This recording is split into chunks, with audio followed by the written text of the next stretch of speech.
You are a very disciplined man. I will say, like, you're an athlete, you like working out, you work really hard, but you do like food. I just want to point out that you're not this like machine. You like food Right. and you do enjoy eating. So it's like but the foods help us out. They let us know when it's time to stop eating and when our appestat is done and we're satiated. So you're not just like this machine who's like, yep, I'm not hungry, but you feel like full and good and then you move on. I'm eating the amount of food I feel like eating. Yeah. But I feel satisfied with the right amount of calories. And I think that the quality of your diet and also not removing a whole category of food here, not taking all the fat out of your diet, For sure. not taking all the, not taking all the carbohydrate out. We don't need to do these tricks because you hear in the diabetic community, oh, to control your diabetes, either has to be keto where you take out all the carbohydrate, or you got to be plant-based where you take out almost all the fat. It's not true. And so what do the studies show? They show that if the diet is isocaloric, meaning I have a 2,000 calorie diet, I'm comparing a 2,000 calorie diet. Okay, if I add 500 calories from nuts and seeds, yeah, they added 500 calories. That's not good for your diabetes, for anything. But if we kept the calories the same, meaning we cut out 300 calories of carbohydrate and we put in 300 calories of nuts and seeds, take out some potatoes and rice and put in some nuts and seeds instead. Do you have more weight loss or more weight gain? Do you have more diabetic control or more diabetic lack of control? What do you think happens when you take some carbohydrate out and you use nuts and seeds as a source of fat and not oil? Then we see more weight loss from the same amount of calories. 800 calories compared to 800 calories, more weight loss with the nuts and seeds. Mm-hmm. Diabetic control, lower blood glucoses in almost all people doing it with the same amount of calories as you remove some carbohydrate. That's a myth. And that you think that you're going to get better control by cutting out the fat. Because it's a myth, because people are thinking oils. When you put the oil in the diet, the oils stick onto the cells, the animal fats stick onto the cells. It makes you, so you think that nuts and seeds, if you cross that level of fat, you're going to get the same effects. But no, with nuts and seeds, it doesn't have the same effect. It has the opposite effect.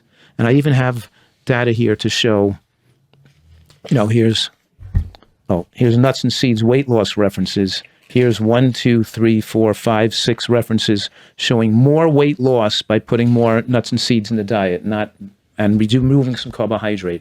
And we're not recommending people have a huge amount of nuts and seeds because we're not want the calories to go so high. But we want an amount that's going to maximize their absorption of these beneficial phytochemicals. And in the Seventh-day Adventist studies, that amount that maximized lifespan was not an ounce.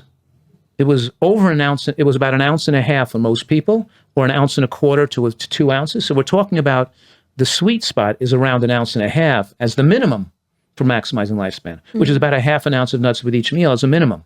Not an so some people say, we want to cut it back further, but that's what the lifespan enhancement is, because we see that corroborates the studies on absorption of phytochemicals that show that you need at least 0.5 ounce of nuts.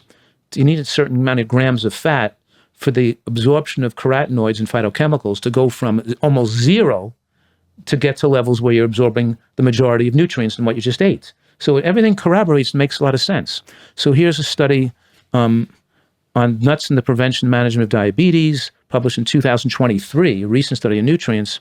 And this is a meta-analysis of randomized controlled trial, show that adding nuts were more effective at reducing blood glucose and hemoglobin A1C in diabetics compared to fruits and vegetables.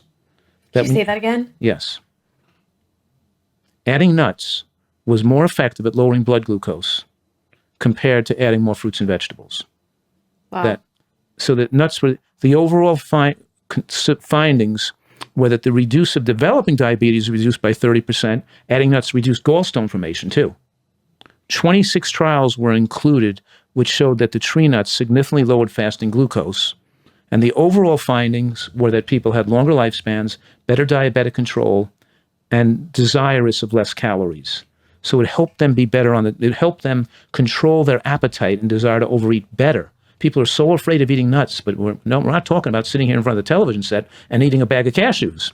We're talking about adding some nuts and seeds to the meals.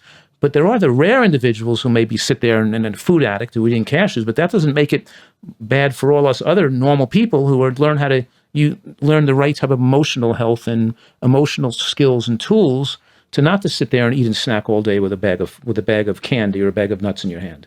Yeah, so it's telling it, it's too hard for people to control their calories unless they cut out the nuts. That's wrong information for the vast majority of people.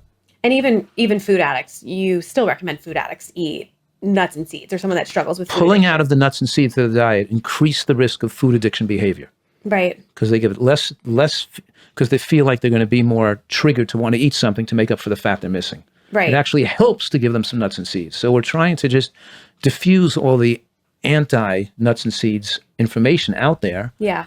but also the realization that the Nutritarian diet gets its fat from nuts and seeds and avocado, not from animal fats and oils. And I'm recommending an SOS-free diet.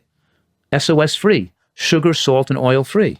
Free diet, right? So I wanted to say I talked with some people who struggle with food addiction, who are members at Dr. Fuhrman's. We were talking, and they have some really good strategies in having nuts and seeds in the house, but also keeping them in a separate fridge in their garage so they're not as accessible, because you won't get to that sweet spot, that optimizes long-term health, unless you have above 1.5 ounces, but not too much, that it's just excess calories. correct. So you really want to make sure you're hitting that sweet spot. And there are strategies for people who do just can't stop eating nuts and seeds.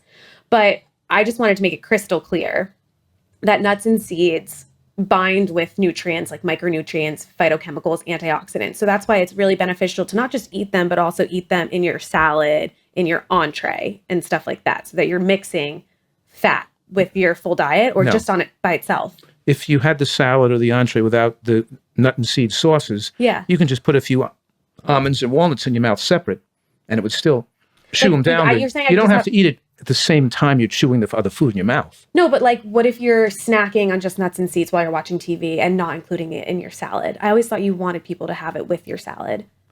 Yes, I definitely do. Okay. And I don't want them to be snacking on anything. I don't want them to be eating between meals, right?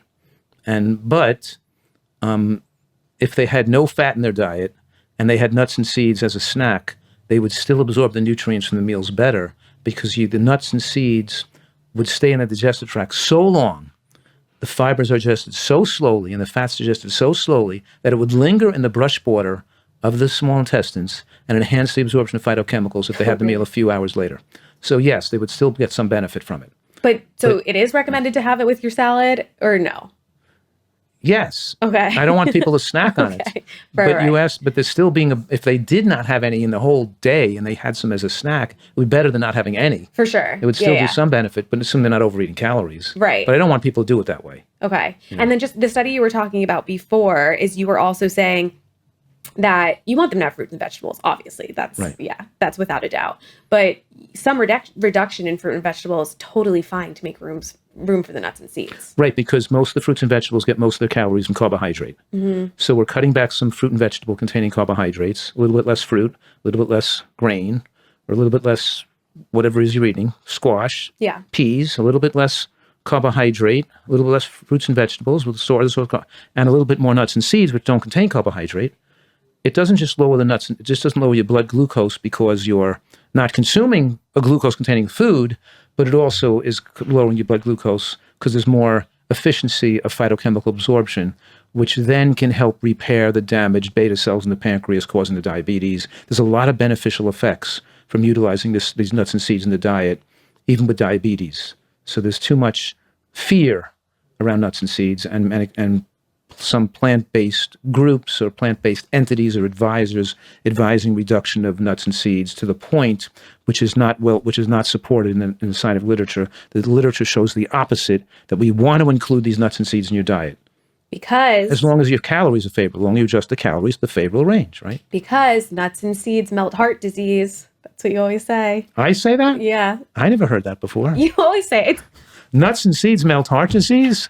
I know I like rhymes and poems. In your lecture. Oh, it is? Yeah. I mean, I'm making it rhyme, but you write it all the time. Oh, well, you've made it rhyme. I thought it was right here. It's not. Okay. Well, I'll actually trademark that. It's mine. You lost it. Okay.